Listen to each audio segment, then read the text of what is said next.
Power had gone off and the whole neighborhood was dark. I had left a candle burning faintly in the sitting room, but in my bedroom, I wanted pitch black so I could sleep. Sometime around midnight, I woke up suddenly, though I couldn't explain why.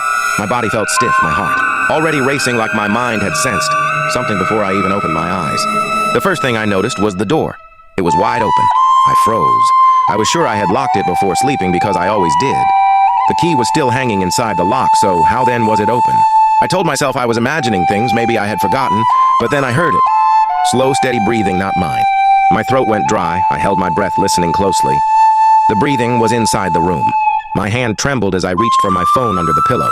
The screen lit up and instantly the breathing stopped. Just silence. Heavy, unnatural silence. I shone the flashlight towards the door. Nothing.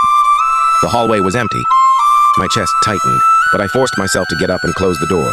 The moment I touched the handle, a whisper brushed against my ear. He called my name. I dropped my phone. The light went out, plunging me back into darkness. My whole body shook. I don't remember how I made it back to bed, but I covered myself with my blanket and stayed awake until morning. By daylight, I tried to convince myself it was a dream, until my mother called. Her first words was, "I dreamt of you last night. Someone was standing in the corner of your room watching you." 2 nights later, it happened again. The rest of the street still had power, only my room was dark. My heart pounded as I reached for my phone, but the screen refused to turn on even though it was fully charged. Then I heard it again. That same breathing, heavy, slow, but this time from the corner of my room. The whisper came dragging out my name as though it enjoyed every syllable I wanted to run, but my body was stiff, frozen in place.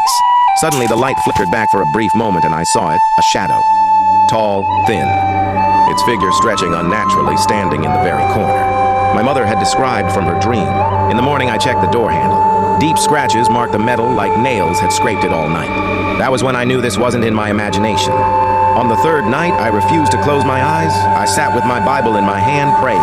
Around 2:45 a.m., the air in the room dropped, cold as if someone had opened a freezer beside me. My candle in the sitting room went out, and then came the footsteps. Slow, heavy, coming down the hallway. Stopped at my door, the handle turned by itself, and the door creaked open. My voice trembled as I recited Psalm 91, but the shadow slipped in anyway. Taller than any man, its body like smoke, yet its presence filled the whole room. It moved closer. My heart slammed against my chest. I couldn't breathe. My lips barely worked. But with everything in me, I shouted one word. "Jesus!" The thing froze. Its shape twisted.